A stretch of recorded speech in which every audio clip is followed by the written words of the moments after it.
Hey, I'm Delta Work, and it's time for another episode of Very Delta.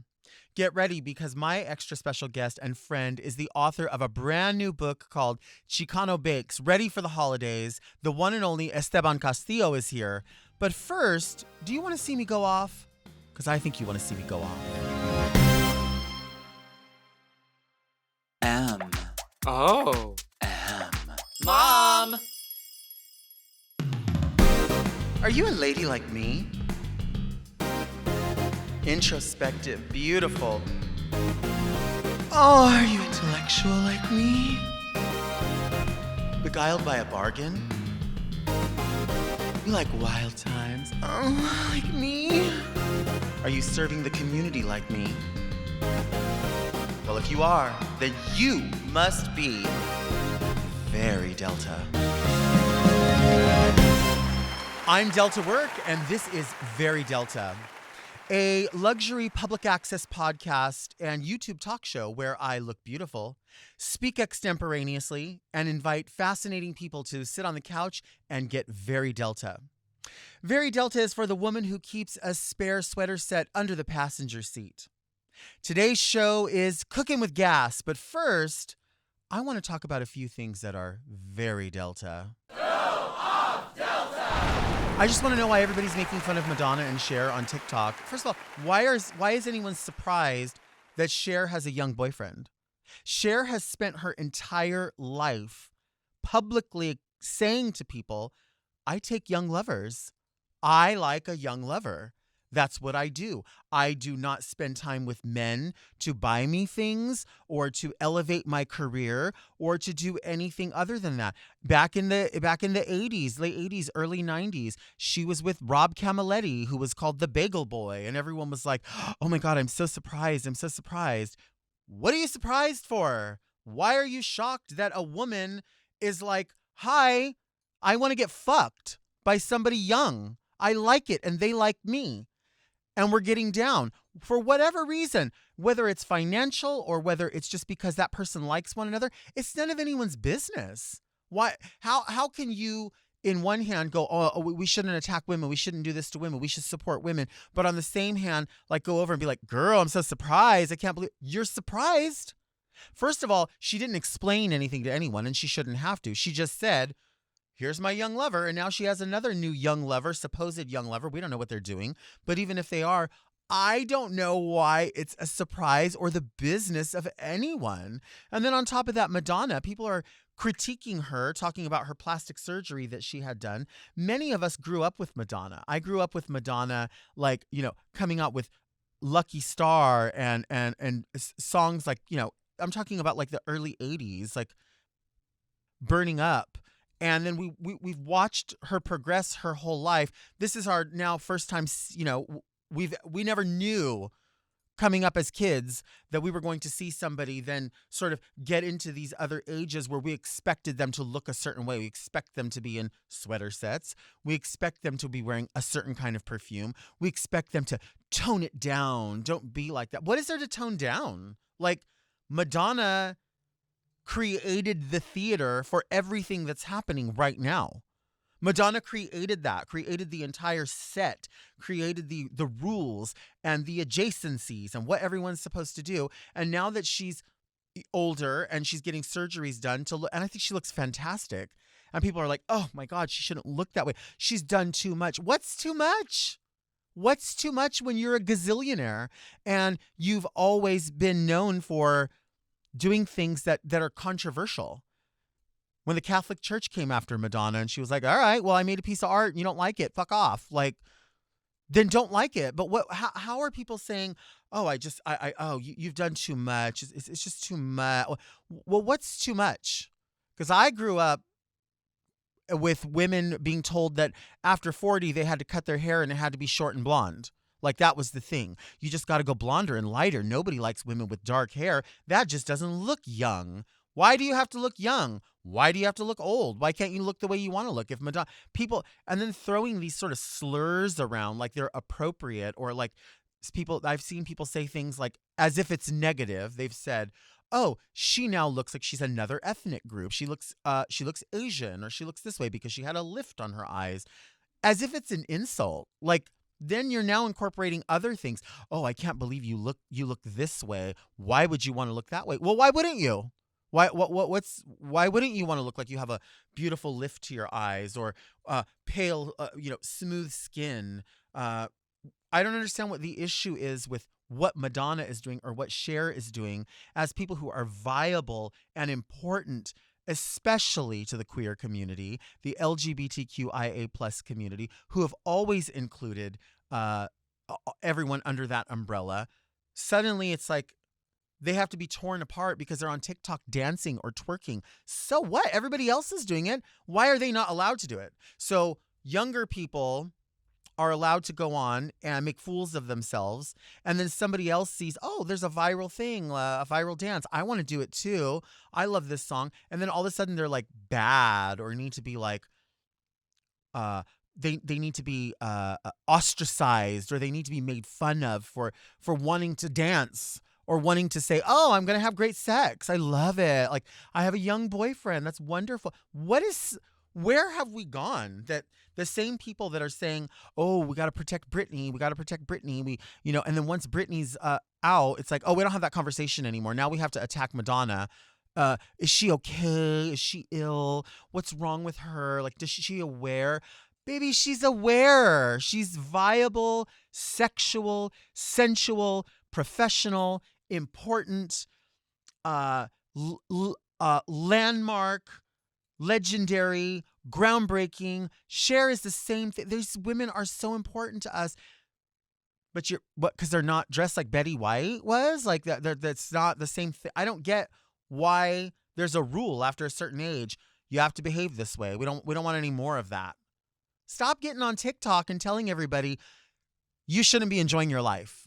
Only we can enjoy our life because we're young and we're on TikTok, or you're old, so you have to be on Facebook, or you're only advertising, so you need to be on Twitter. Like, it's just so bizarre to me that everyone is really tearing apart these two women that literally have done nothing but just include everyone in the conversation. And suddenly, because they're doing things that you're not doing, or maybe you want to do, all of a sudden they're gross or bad. Get the fuck out of here with that. That is so late. That gets under my skin all day long. Do you want to see me take a break?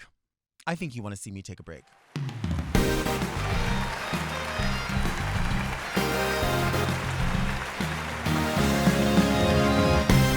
And we are back. I am so excited to introduce my next guest, who I've been waiting forever to have here on the couch. I adore him. I love him. I love everything about him. This is the author of 2 books, a brand new one that just came out for the holiday season. Please show your love to the one and only Esteban Castillo. Hi, everybody. Hi. Hola. How are you? I'm good. I'm so excited. I feel like you've been asking me for like what feels like forever. It is. To come on. It is. And I appreciate you being here because you don't live right up the street. No, I live in Fresno, which is in the middle of nowhere. So you made it a so point happy. to come here just for this. Just for you. I appreciate it. I appreciate it. This is like my favorite time of year. Anytime after, like, when summer is over, Halloween comes, but then the holidays. And you have now your second book out. It's called Chicano Bakes. Yep. And it just literally came out like a couple of weeks ago. And it's something that I've been working on for what feels like forever. And to have it finally in my hands is just, it feels so special. And I'm so excited that I got to share a copy with you. The thing with both books, because this is your first book. This is the first one. And when did this one come out? This one literally came out during the pandemic. Okay. I wrapped up in March of 2020, and it was published June 30th, 2020. Mm-hmm. And it was just kind of a really crazy and chaotic time for everybody. Not only was the book published in 2020, but I had also just purchased a house. I had moved. I had just come out to my dad. I had just turned 30. And so it was a really monumental year for me. Mm-hmm. And what's really special about the first book is that it basically led to the idea of Chicano Bakes, because a traditional a book tour wasn't going to be possible because everything was literally locked down, I decided to launch a series of online cooking classes. Right. And so through that, people would ask me for recipes for conchas or marranitos, all of these different things that I grew up with because everybody was baking at the time. And so I did some research and I realized that the resources for the things that my community wanted to make just really weren't out there. And so I Right. approached my publisher and I was like, hey, I'd love to write a cookbook that really just uplifts and really centers Mexican pastries. And they were all for it. And I was like, I need to start working on it. Yeah. When did you become interested in cooking? I mean, is this a lifelong thing? I started when I was in college. Okay. I grew up in Southern California in Santana, and I was there for 18 years. And moving away for college was like my first time leaving home. And I did my undergrad at Humboldt State. And so when I got there, it was like a huge culture shock because the number of Mexican restaurants in that town, I could probably count in one hand, Oh, okay. you know? And so like the things that I was used to that were always within an arm's reach, were no longer available to me. And so I started giving my mom a call and asking her for recipes. And she would say, ay, mijo, échale tantito de esto, tantito del otro, or add a little bit of this, or add a little bit Right. of that. And it just left me with even more questions than I had, started with. And so I started just getting into the kitchen. And I remember the first thing I ever made was chiles rellenos. Uh-huh. And I got into the kitchen that evening and I realized that I was going on autopilot the same way that my mom always does. And the more that I really put my hands to work, the more I realized that I had absorbed so much knowledge as a kid. Because as a kid, with two undocumented parents, they always sent me to Mexico whenever they had the chance. And spending time with my mom's side of the family, they've always cooked to earn a living. And so I didn't realize that I had absorbed so much knowledge as a kid from just being around it all the time. And so it was really in college where I realized that I loved cooking.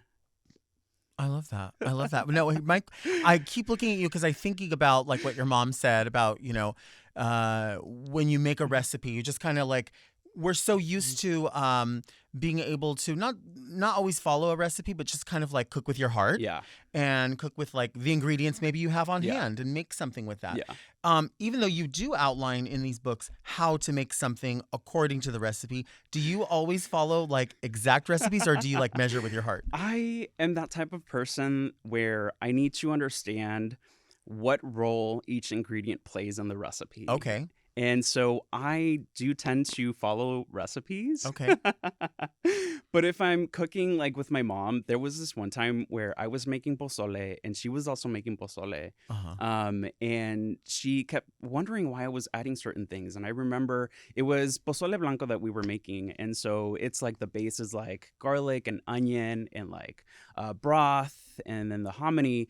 And then I added a tiny little splash of vinegar. And she said, "Why are you adding vinegar?" Mm-hmm. And I was like, well, I want to make sure that my flavors are balanced. And if you take a look, the broth is going to be really rich. So how do you lighten this up? You add a little bit of vinegar. Okay. And so I enjoy cooking from recipes and following them. Okay. So But I don't judge if you don't.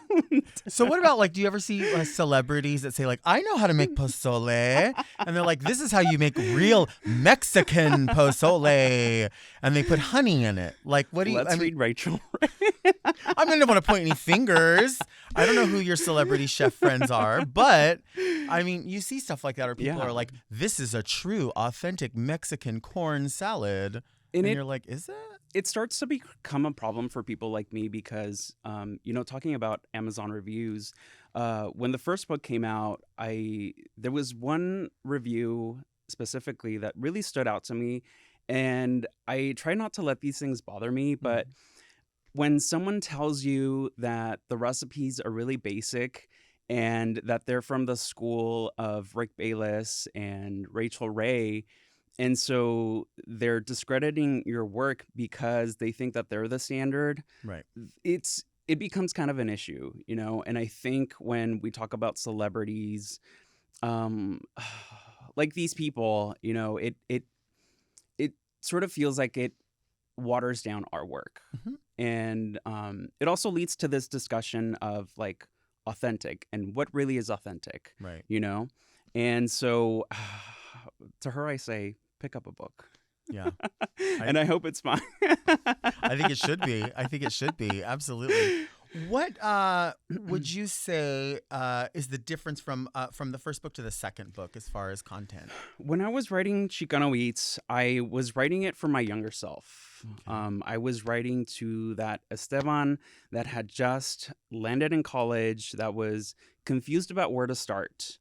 And so I wrote this book with people like that in mind, you know, someone who's moved away from home, who also misses their parents' cooking, who doesn't know where to start.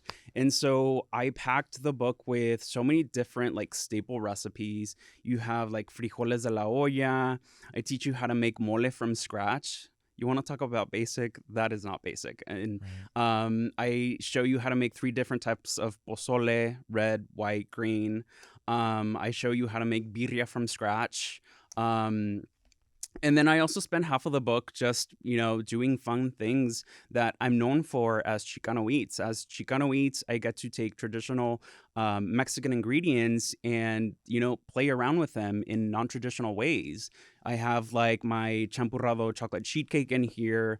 But even in Chicano Bakes, I do the same thing. Where half of the book is really spent on these traditional pastries like conchas, rebanadas, marranitos, polvorones. But then I also have a lot of really fun recipes in here for like my horchata tiramisu, my Mm. café con leche flan. I don't know if you ever had these little bars as a kid. They're called barritas, and they're these like long rectangle cookies Mhm. with a stripe of jam in the middle. Mhm. I took that concept and I made it my own, and I have these strawberry guava shortbread bars in here. They're just like so delicious, and so it really shows you a lot of traditional recipes, but then it also gives you these fun things that I'm known for, where you get to let your hair down and just, you know, have fun. Yeah, yeah, that sounds good. I think I asked you this one time in like just a DM, but when I was a kid, the pink cookies from the bakery always used to Yes. be super soft and doughy. And now I feel like no matter where I get them, they're crispy. Yeah. Is that because an ingredient has been like left out because of health reasons or It's probably because they're using butter. And okay. this is what I tell people all the time, because it's probably the question that I get asked the most with Chicano Bakes.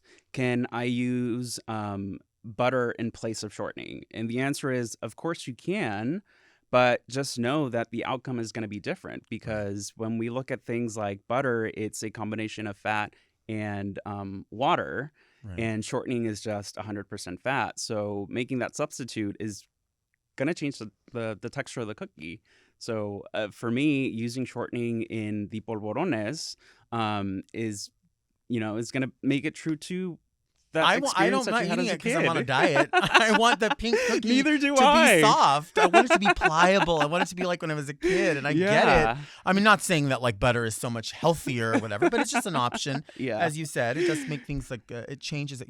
You're a scientist, not just a chef. Like you I know, told you I need to understand why some of these yeah. things are in each recipe. That's what makes you so good at this. And I mean, when I look at the books too, I even think like every aspect of the book just sitting on a counter. Like if you gifted that, not only is what's inside amazing, but it looks so beautiful in a kitchen. And That is so pretty. I Both have of to these tell you, books. when I was working as Chicano Eats, I'm known for this like really vibrant and colorful photography. Mm-hmm. It's the way that I get to infuse my queerness into my work. Yeah. And I remember when I started in 2016, I got a bunch of, you know, dirty looks from other bloggers because I wasn't sticking to like that cookie cutter food styling where everything's like on a really nice white background, or, you know, that like homey feel. And having the art background that I do, I was like, I need to make this a little bit more interesting for me if I want to pour my energy into this, because I launched Chicano Eats as a way to channel my creativity. After college, I went into the workforce and I was doing marketing for this federal nonprofit. And everything was just like very black and white, and you couldn't really be creative. And so Chicano Eats was like the way that I got to resolve that. And so Chicano Eats is very true to the aesthetic everybody knows me for. But when I was approaching the visuals for Chicano Bakes, I was in a totally different headspace. You know, I had just come out. We were in the middle of a pandemic, and one of the things that I used to do in those online classes that I was teaching was I always had music, because it's like how I get through work. And so I always had disco playing in the background. And when I was thinking of the visuals, I was like, it would be really fun to just have fun with this book. You know, we've already seen how people style cookies and cakes, and that's just boring to me. And I was like, why don't I infuse my queerness through disco? Yeah. And really just get playful and have fun with this. I like hearing you talk about this because I know how proud you are of it and how proud I am of it, because Thank you. it really does speak to the colors and the of not just the Chicano community, but also the queer community. It marries both of them, and hearing you speak about how proud you are without having to make a lot of times people will say like, oh no, it's not that, it's that. No, you're proud of it. Yeah. And you wear it very, very shoulders back, head up. Not a lot of people do that, and that example that you set is really, really important. I love that. I think it's really important, and I just feel like personally there's not very many of us in the industry. And so when I got the opportunity to write this book, I was like, I want to make sure I stand out, whether people like it or not. I always approached my projects as, am I going to be happy with it? Right. Because that's who I'm trying to please. I'm trying to please myself, and I am. I'm so happy, and I just love how playful it is. It's gorgeous. It's so beautiful. I mean, really, looking at when you open the book, it's like a party is happening. Yeah. A party is happening. There was one shot in particular that I just love. I had found these like acrylic hands, because sometimes I do some hand modeling for my husband where like I have to hold something for him. And so I was like, it would be really funny to incorporate the acrylic hands and holding the tortillas, because as a kid, like the tortillas would come off the comal, and so they'd still be steaming, and we'd like roll them up and like pretend like they were cigarettes. And I was like, that is a perfect shot for this. Yeah, I like that. Would you mind doing some hand modeling for us here? We have a segment that I need some pointers from you. Well, you have because to, you are the ultimate. You have to sort of spread your fingers out a bit, right? Yeah. So people can see all of your fingers. And the best way for you to do this is we have a segment called, what do we call it, Mark? We call it Yes. Gourd. You have to pick your favorite gourd here. So there's a few here, and you can take one and hand model with it. Ooh.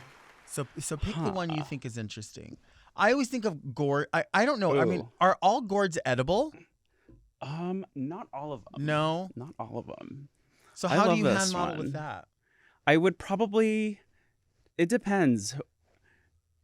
Which is my camera? Well, you have your rings on. Your rings add to it as well. Oh yes. So you want them to see that. Yeah. Can you hold it up and just go, yes, gourd? Yes, gourd. See that? Yeah. Whenever I'm like hand modeling for my husband, I always have to make sure that I'm not making claws. Right. Because then that like detracts from the food. Right. So I don't know. And why like that gourd? Ooh, it's probably because Jujubee. She picked it. It reminds me of my uncle. And it reminds me of her. Really? Yeah. That one. I've known Jujubee a long time, and it's that shape doesn't remind me of Jujubee. There would be a stubbier one, I think. Oh my god. I love it. Stores. Let's take a break.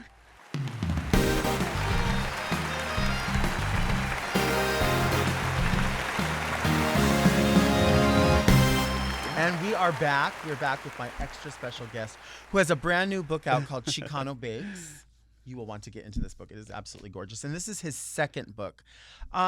Esteban, tell me about the holidays. How do you What do you want to celebrate the know? holidays, or do you? I do. The fall is like my favorite season, especially going into the winter because it means that Christmas is coming. Mhm. And I love decorating. I feel like last year we had the tree up for about half of the year because we Mhm. had little disco balls, we had the tinsel, and I was just like, yes, I love this. But Christmas time means that tamales are just around the corner. Right. And so, yeah, the Christmas is just like one of my favorite times of the year. How do you like if you're gonna have tamales at someone's house? How do you like to have them? Like, what will you want? Like, do you want rice and beans? Do you not want that? I 'Cause I know do. how I like 'em. I want the rice and beans, but then I also want like crema mexicana on them. Okay. Maybe a little bit of shredded lettuce. I don't Okay. know. Some queso cotija and maybe like salsa. Okay. I need to have them like dressed up. Okay. Unless like if I'm on the go, then I'll just eat them by themselves. But I like them like dressed up. Okay. So I don't know why it's always been this way in my family and all the families I know. Maybe it's just us, but I don't know why we always have like especially like on Christmas Eve. So we'll have tamales all out like in crock pots or whatever, like being heated up with like the coffee cup in the middle to like steam them. The steam, yeah. And then there's always rice, but then we always have like beans, like whole beans. We don't really have refried beans. Yeah. So we'll have whole beans with Frijoles al olla. like a ham hock or something in it. Oh yeah. Okay. But then there's always potato salad. What's wrong with that? Why? But where does that come from? Like, I don't know. And it's a thing. It's a thing because a I thing. tell my husband all the time, I'm like, I always used to love having my aunt's like egg salad. She would have like the egg salad with a bunch of like black pepper on it. Yeah. And then she would also have like the potato salad. So it's definitely a thing. Right. And I told people before too, like when I'm eating a plate like that, like I'm gonna need like chips or something as to pick it up. I don't want a utensil. That's like down. Yeah. Like, that's like down. I feel like it has to be like a Chicano thing because she is like Chicana down. Right. And so yeah, it's got to be something in there. And everyone's like, you don't necessarily sitting at a table either. You're like sitting on some chair with like a plate balancing on your knees. Yes. Yes. If Starbucks was going to introduce a sugar-free syrup and they could only pick It's going to be the cinnamon Abuelita dolce. or Ibarra, which one? You have to pick. It's going to be Ibarra. I asked somebody else a similar question. I was like, oh, do you love Abuelita? And they were like, well, if I had to pick, I'd pick Ibarra. Yeah. But they're like, I'll drink Abuelita, but I would have Yeah. to pick Ibarra. It's always going to be Ibarra. Right? How come they don't have something like that at Starbucks? That's a good question. Let's ask them. Yeah, they should. They got rid of the cinnamon dolce sugar-free a long time ago. Yeah. So they only have vanilla. But like, I mean, come on, how imaginative is their vanilla? I want to know though, like, what do you like to cook? Well, I mean, I like to cook everything. I'm not going to say that I do it well, but I like to cook I'm sure everything. you're good. I wish I could say that I like had signature recipes. Mhm. The only thing that I like ever really get asked to bring to like family gatherings or whatever are usually beans. Yeah. So like, And that's literally what I know. You were talking about your charro beans a while ago, and I was like, I know we'd be friends because if she makes really good charro beans, it's my favorite. then yeah. It's my favorite. I love it. But see, my other thing too is that because whenever we're going to a family gathering, it's a lot of people. Yes. I only know how to make in quantity. So whenever I go to the store and I'm like, oh, we're just going to make some for the house, I always think like, is that going to be enough chorizo? Is that going to be enough ground beef? Like, you know what I mean? Because then you don't want to make it and then have enough for everybody Yes. and go, oh, I wish we had more. Because you always want more. Yes. Like a leftover something. Someone has to have the little Tupperware afterwards. Yes. Yes. Yes. You have to make enough. But I do. I like tamales. I love Tamales are my tamales. favorite. My favorite thing. I mean, obviously you can eat them year round, but I feel like as soon as it starts to get cold, you think of that as the Yes. go-to food. I like to have albondigas. I like to have pozole. As far as tamales go for me, like I think maybe one time in my life I had a tamale that I didn't like. Oh my gosh. But I mean, it's like kind of in the way I look at pizza. Like even if it's bad pizza, I'm like, it's still kind of good. pizza. Yes. So like I can taste something and go, ooh, this is dry or this is mealy or they didn't use enough of this or that. But I was talking about earlier, I love what we used to call duds, which were just masa. Just masa, like steamed. Yeah, steamed masa. Nothing else in there. And I will eat that. Like it's a favorite tamale. It doesn't have to have any meat, any cheese, nothing. I mean, it's probably because the masa is already seasoned really well, Right. you know? Right. So it's going to have some good flavor. I think so. Now, yeah. are you a fan of sweet tamales? I am. Oh my gosh. I am. What's your favorite? I Fresa? I like anything that has like raisins in it. Yes. So I'm a huge raisin fan. Like, do you remember the chocolate candy called Chunky? No. So Chunky is like a square and it has raisins and peanuts in it. So I've never had obviously a tamale with peanuts in it, but raisins, cinnamon. I love piña. Wait, do you like oatmeal cookies on? I love. Oh my oatmeal gosh, cookies. I love them too. That's probably my number one cookie is an oatmeal cookie. And people always say chocolate chip. My number one's an oatmeal and then a peanut butter and then like a chocolate chip. Peanut butter is like up there for me, but it has to have like a certain consistency. Mm-hmm. Like if they're snappy, it needs to be like a soft, chewy peanut butter cookie. But did you ever have Mrs. Fields? Yes. Sometimes they tasted Where raw. are they? I don't think they're Like, around anymore. Once upon a time, there used to be one across the street from Rage nightclub in West Hollywood for years, and it would stay open late. But sometimes they were raw in the middle. Like, did they rush? You think they just rushed that? I kind of like that. You like that? I like that. Do you eat cookie dough? Not cookie dough, but like I like a soft baked cookie. There's like only certain cookies that I like when they're like really nice and crispy and like crunchy. But for the most part, I like a nice underbaked cookie. Yeah.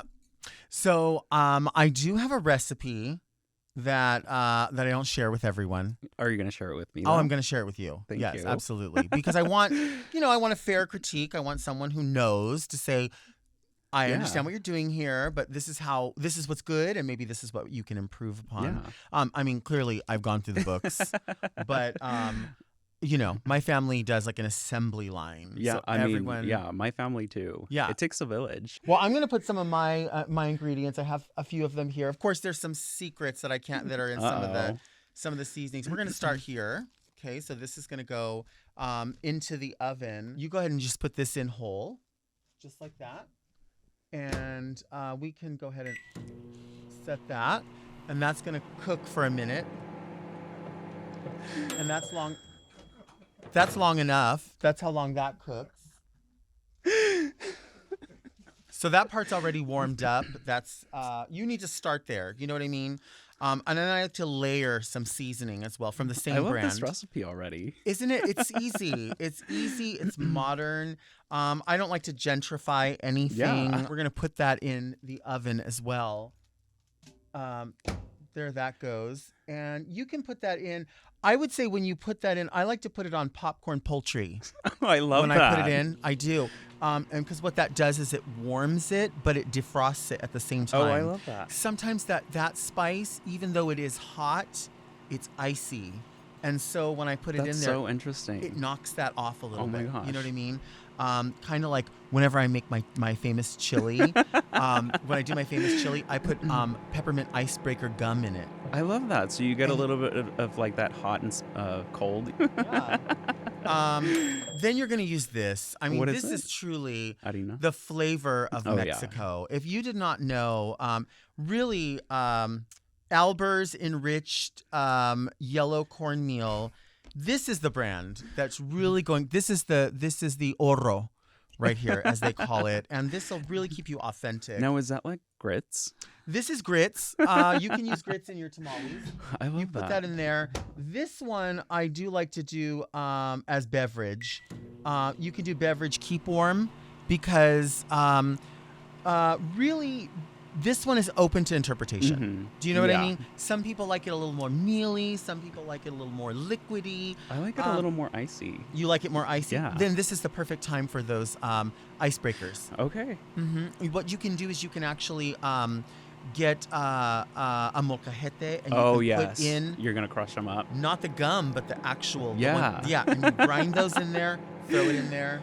That's long enough for that, I think. Let's take that out. And then Really, we like to grow our own vegetables, and we like to have our own livestock. Yeah, I see your own little farm right here. All of these. This is a real gourd as well. Yes, gourd. But what I like to use, really what the ancestors used, was 93% lean ground beef in your tamales. Yes. Mm-hmm. Yeah. That's what you will really want to use. Again, this one's frozen. So in order to even start anything. Is it organic? Well, we're going to put frozen entree and frozen vegetable. If you do both of them, it's more of a balance as well. Mm-hmm. I could hit defrost, but I want to start cooking. Yeah. I've had you here long enough. We need to start cooking. Yeah, we got to get to it. You know what I mean? So this unit, the reason it looks so big is because it's a prototype. And it cooks everything very, very quickly. Yeah, it's almost like a convection oven. You see it, right? That's already cooked. That's fast enough for that. And really, I think the magic of a recipe like this is really a whole onion. Yeah, it already smells so good. You like smell it it? Smells like my grandma's house. A lot of people say that it's not just my Youth Dew perfume. Which, by the way, what are you wearing that smells so good? Oh my gosh, I forgot to tell you about that. Yeah. I don't know if have you ever smelled Tom Ford's Bitter Peach? I have not. I brought it for you so you could smell it. I want to. Is this what you're wearing? Yes, I'm wearing a combination because I know that you might like to layer. So I was like, I need to layer two of my favorites. This is Tom Ford's Bitter Peach. That's what you're wearing right now. Let's smell what you're wearing. And I also like to layer this with Atelier's Pomelo Paradis. They just this is gorgeous. This is what you're wearing. Yeah. This is like the most realistic like grapefruit smell that I've these come smell across. Now you said not everyone knows you're gay. They don't They know. always you had to ask. come out recently. I mean, my dad. Everybody else knew, Mm-hmm. but it was just like having that What was conversation. the with my giveaway? dad. You think? Probably all of the purses falling out of my mouth all the That could time. be it. Yeah, That could be it. Yeah. But you can label people. This actually, the smell of onion is wonderful. Really good. I don't always love it when people fully smell like onion, but it is natural in a way. And I mean, if it comes from the earth and it comes from your body, it's got to be good. I mean, sometimes it kind of smells like a carne asada, so like, I like that. I'm down. I like that. I mean, if people smell like food, it's not so bad. Yeah. This actually, we're gonna do this on. I like to do this on softened fish. Yes. Because that would be like butter, creamers. Also, what else is here? Butter. Oh, like a cream cheese, but in a fishy way. Mm-hmm. Because that just adds to it. Remember, you were talking about adding in ingredients that sort of balance this is everything gonna out. balance everything out. This will balance it, and also if you cook it the way that you cook fish, it just does something. Yeah, I'm so excited, you guys. Those things are in there. The essence is brewing in here. I really want you to taste this. Are you ready? Yes. I think you're gonna love it. I think you're gonna love it. It's time for Christmas. Okay, so you come on out of here. Now, conveniently, now my hands, I washed my hands yesterday, so I should be fine. Conveniently, I managed to make with that because I told you that there's ingredients that I can't tell everyone about. I'll share. I didn't get to see those. Yeah. Well, I'm going to share them with you off camera. But I managed to make 3 different kinds. Oh wow. Yeah, with those ingredients. That was like 5 of them. Well, the beef only made it in one kind. There's also a cheese, which I don't like to tell everybody exactly because you have a secret that you use in yours. Secret. Yeah. So I'm going to offer you a fork. Thank you. And then I'm going to just use this to take that off. So that way my nails are not, touching the actual food. I'm so hungry. Are you? Yeah. Let me ask you a question. Would you ever have you ever worked in a corporate setting where you have a shared refrigerator? Yes. And do you bring your own lunch sometimes? Yeah. I didn't because people would take bites out of other things. Right. I was going to ask, has that ever happened to you? It has. Yeah, somebody ate your lunch or something? Yeah. What would be a lunch you would take, in if you had the time to take whatever lunch you wanted, like a breakfast sandwich? This is back when I was health conscious. Mm-hmm. I would take pork that I had grilled with some rice and some beans and tortillas, basically carnitas. And people would just get into there, get into Yeah. my bags. And they would just eat it. Just take. Yeah. Sometimes people just take one bite Yeah. and they just leave it, and it's like, where does that even? Who does that? Yeah. Who does that? Now I have to tell you, I'm not particularly proud of the chicken. There's a chicken one. Oh in here. no. Something happened with the masa because you can see the tamale shouldn't crumble like that. Yes. It should not. I think this has a far better consistency just from looking at it. Yeah. I don't know if you think- at home can see I that. feel like the chicken might have needed like an extra minute on the fish setting. yeah, Yeah. I could see Maybe that. the potato setting. Fish, keep warm beverage. Yes. I do think that the pork looks like it will be pretty good. I don't know. Your honest opinion. Just bite into any of them that you think might be Okay. interesting, even if it's the ugly one. I'll do the ugly one. Okay. Because maybe sometimes it's the flavors Yeah. there, but The you flavor know. does look like it's there, so we are going to take a bite. Okay. It might be okay. Yeah, the flavor's not there. I can tell. I'm getting that nice, like warm but sort of cool sensation. Okay. Uh-huh. Yeah, it must have been those Mentos you were talking about. Uh-huh. No, it was the icebreakers. It was the Mhm. icebreakers, yeah. Yeah, Now what they're about so good. that one? Will This you taste one- that one with the more, it's more full bodied, I believe. Mm-hmm. Oh yeah, This is a chef and a baker as well, a photographer, a model, a hand model, a Mhm. husband, mm-hmm. a disco fanatic. You know what's great about this Mhm. is that I'm probably gonna need a glass of water after this. Okay. But the same thing happens at my mom's house. So, Mm-hmm. Do you drink Diet Coke? I'm more of a vanilla Coke kind of girl. Oh, okay. But you're in the Coke family. I have this conspiracy that they changed their formula Yeah, they did. because it doesn't taste like vanilla. Okay. Do you drink cocktails? I know you do because I've seen you make them. I do. I love a good cocktail. Have you ever had vanilla Diet Coke and Malibu rum? I haven't, but it sounds delicious. We used to call them Nillaboos. Ooh. Yeah, that's what we used to do. So, okay, the consistency's a little fucked up in that middle one. Yeah, I feel like it just needed that one more minute on the potato setting. This one, okay. What could save these? Starting Starting all over again. Not a microwave. maybe like just like a little bit of cheese, cheese. a little crumbled cotija, If maybe you a dress it little up. bit of just dress them up. Okay. Have you seen the TikToks of the white people chewing into the husk? Oh no, they don't know. They don't know. Do they bite are these the same people who bite a They taco take- in the middle? Yes, they take them. They don't unwrap them, and it's just like you see them like biting into the tamal with the husk still on, and they're like, "This isn't great." And Yeah. I'm like, "Yes, Greg, this is because you have to." Well, you would think it would be a given at this point. Like, I understand not knowing other cultural food, but Yeah. you would look at something and go, "That's a wrapper." I'm Yes. pretty sure that's a wrapper. I think they were just doing that. Like, I don't know. You know, people like They're to have trying to be these cute. videos. Like, yeah, I don't know what it Yes. is, but people are insane with making the content, and sometimes you're like, "Come on, Yeah. come on." Let's take a break.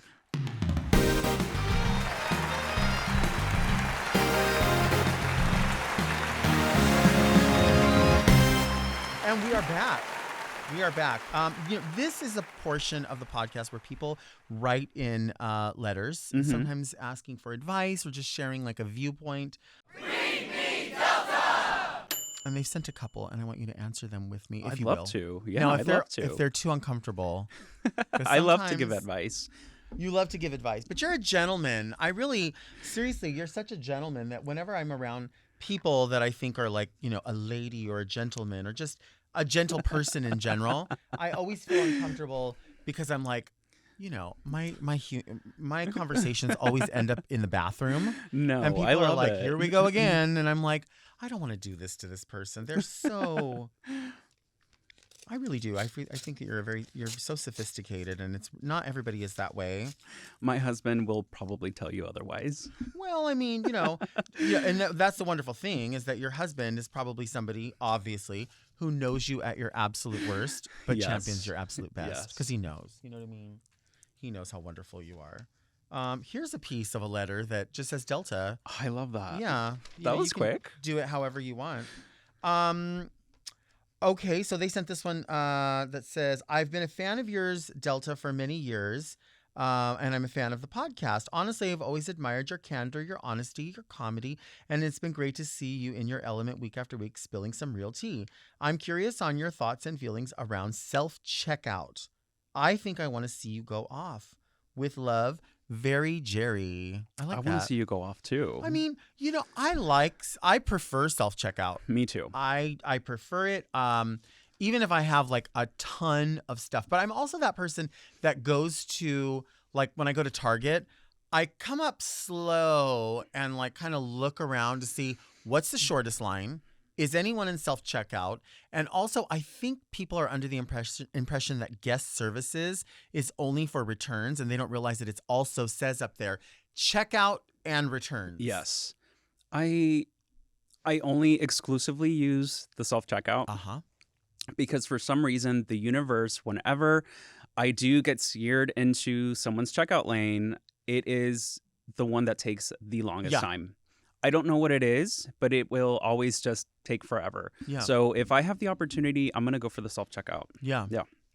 You know what I wonder too, when you go these places, like I wonder why people are afraid to get into, some people are afraid to get into self-checkout. I know, like, I don't know the most about technology. So I know there are older people or that maybe are like, oh, I'm afraid that it's going to take my information or it's going, and I get it. I do get that because I'm, you know, a crabby old bitch myself. But more than being crabby, I'm lazy. So I want to get in and out. Yeah. I don't want to sit around. It's not that difficult. I used to work at Fresh and Easy where all of the checkouts were course you self-checkouts.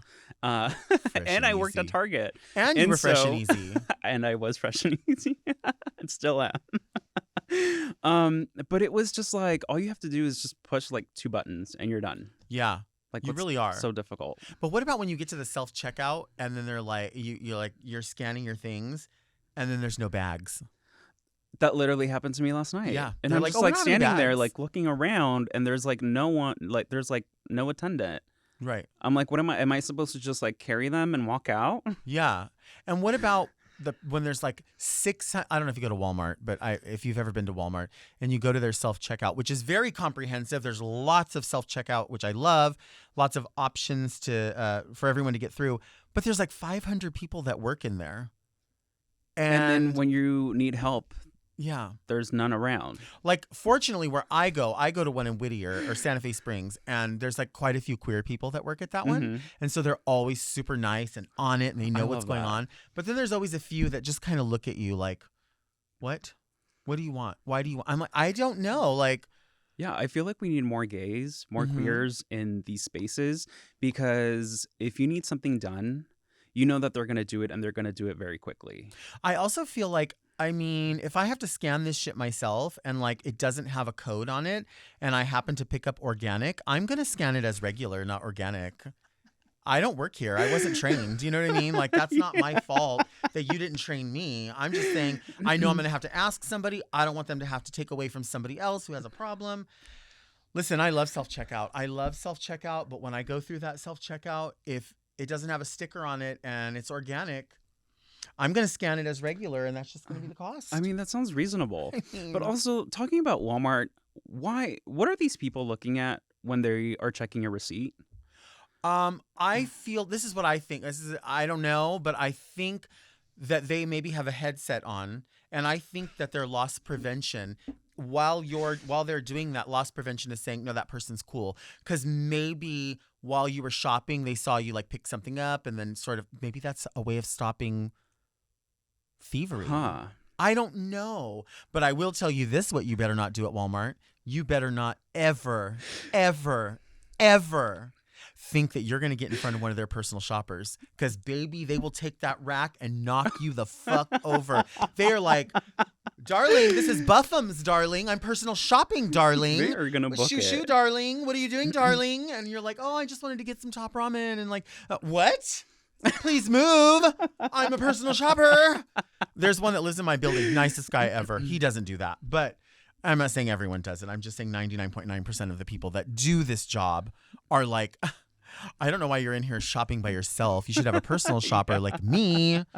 I wonder if you have to tip them on on the little thing, like sign in, like, when you Doesn't go places and they turn the yeah. iPad around and they're like, they're going to be asking you a question here at the bottom.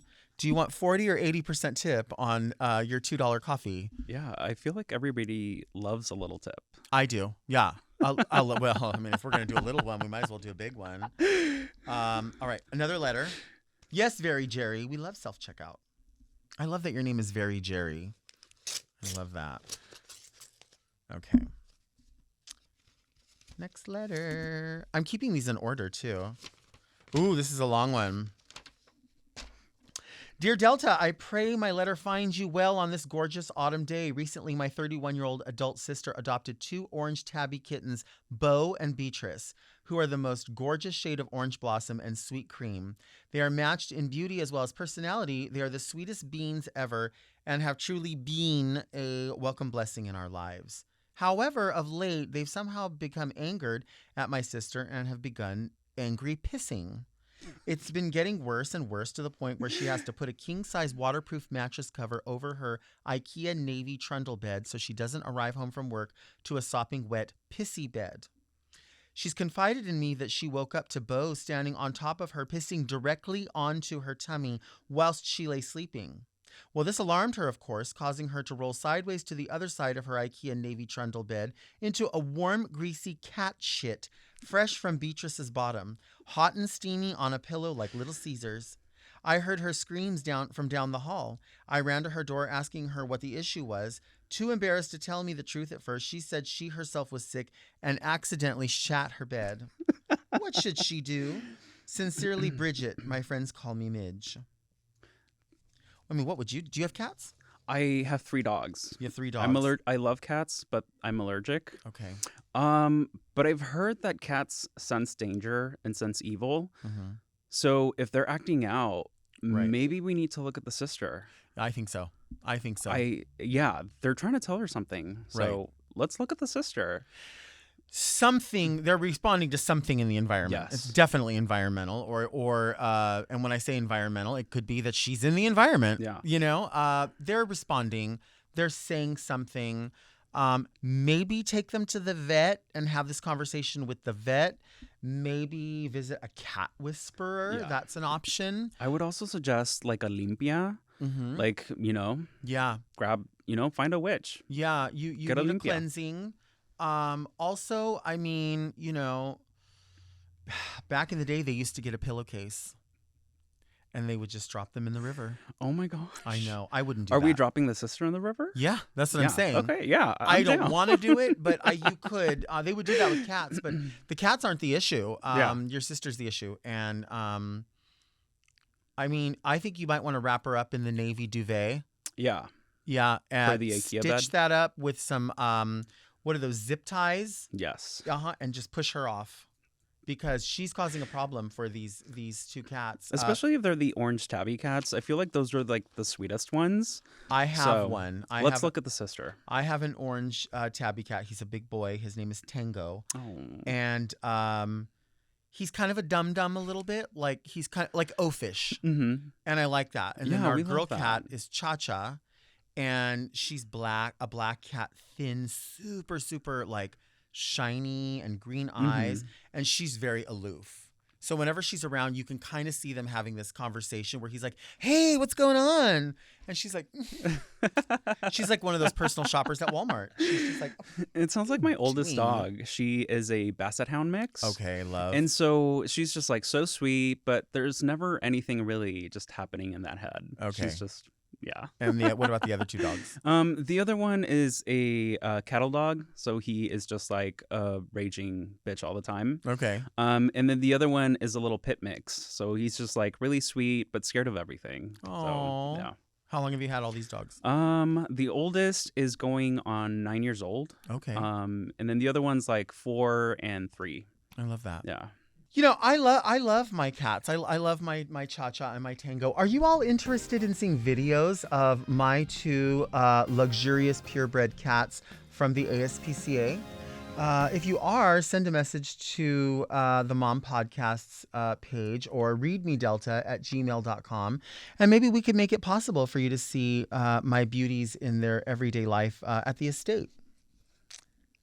I think we've decided, Midge, that your sister's the problem. Yeah. The cats are not the problem. Your sister's the problem. We both agree. You are a parent of 3. I'm a parent of 2. And we know that that's what you have to do. You're going to have to get rid of your sister, never speak to her again. Yeah. Maybe put her, what did it say? Her navy trundle bed. Oh, so the blanket's not navy. I think maybe we need to return the sister back to the ASPCA. Wait, her sister has a trundle bed. Which one is that one? Isn't that like a little drawer underneath? Oh, for like the storage? Oh, there's another bed. Well, she's 31. Who's sleeping in the trundle bed with her? Did you ever see that? Did you ever watch the X-Files? I didn't. No, I was always too scared. Okay, there's an episode of the X-Files called Home, and it was all about incest. And it was about that these people were keeping their mother, these boys, generations of sons, were keeping their mother under a bed. And she pulls out of the little trundle and she goes, "This is our home." She says that and she's like all chewed up because she's like that. And she goes, "This is our home." It sounds like The Hills Have Eyes. I don't know. Somebody's living in the trundle bed. We have to ask that question too. Maybe that's why the cats are freaking out. Yeah. Somebody's under the bed. Maybe it's your life choices. Yeah. Maybe it's their home, not whoever lives in the trundle. I don't know. It could be. I mean, this is it. This is what we did. We cooked. I had a blast. I had a blast. I'm really glad that I came. This is so fun. This is so dumb and so silly. Thank you for being here. Yeah, you're so welcome. I mean, I really wanted to see you go off in person, and I'm so happy that I got to experience that. Well, we see, and that's the thing is I feel like people think that we're really going off, but like, I feel like I'm just sort of like. You're always spitting the truth. Well, you know what somebody called, my friend Ty Blue said, "You're my favorite hair splitter."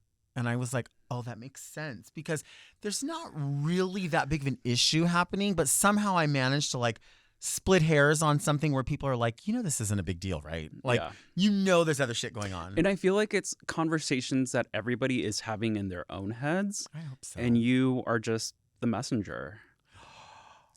I'm a messenger. I'm going to put that on my bio. A messenger, a prophetess. And I feel like more people have to pay attention to Delta and the things that she says, because I remember when I first started listening to Very That, you had mentioned your love for the Jack in a Box egg rolls. Mm-hmm. And my husband and I were like, we've never tried them. So we went and we tried them, and now we have them religiously because of you. They good? They're so good. They're so good. But are you having them with teriyaki and ranch dressing? Try it, please. We are going to be having them with the McDonald's sweet and sour. Now, the McDonald's sweet and sour is for sure the best. I like their sweet and sour. I want to thank you all for listening to Very Delta. You can now search for Very Delta on your podcast apps. We come out every Monday, and we want you to subscribe to the Mom Podcast YouTube channel so you do not miss an episode. And also a special shout out to everyone watching the talk show on YouTube. We love you. We appreciate you. Thank you for the comments, the questions, the queries, and just supporting us. Especially those that pop on late at night when it comes out like at midnight and there's a chat on there. Sometimes I go on there and like, I'm on there talking and I'm like, "Thanks guys." And like, no one's responding to me. And I'm like, and it says my name. Like, they don't give a fuck. They should. How come you don't give a fuck when I'm in there trying to talk? I don't understand. Like, I'm trying to engage. That's fine. I see you. You can now search for Very Delta on your podcast apps. We come out every Monday, and find us here on the Mom Podcast YouTube channel. And also, where can people find you on social media? You can find me all across social media as @ChicanoEats. And if you'd like to go to my website, chicanoeats.com, you'll find tons more delicious recipes up there. My new cookbook, Chicano Bakes, is available anywhere books are sold, and I hope you guys pick up a copy. Yes, I love that. Also, you know what's Very Delta? Subscribing to Mom Podcast so you do not miss an episode. Also, you can send questions about driving gloves, lady fingers, cashmere sets, hanky codes. Do you know your hanky codes? No, I don't. No, you don't. I could tell you what yours are. You can send all of those questions and queries to readmedelta@gmail.com. Also, you can follow me at DeltaWork on Instagram. And we now have dedicated socials for the show at Very Delta on Instagram and TikTok for clips and updates. And join me next week right here. And until then, Keep things very Delta.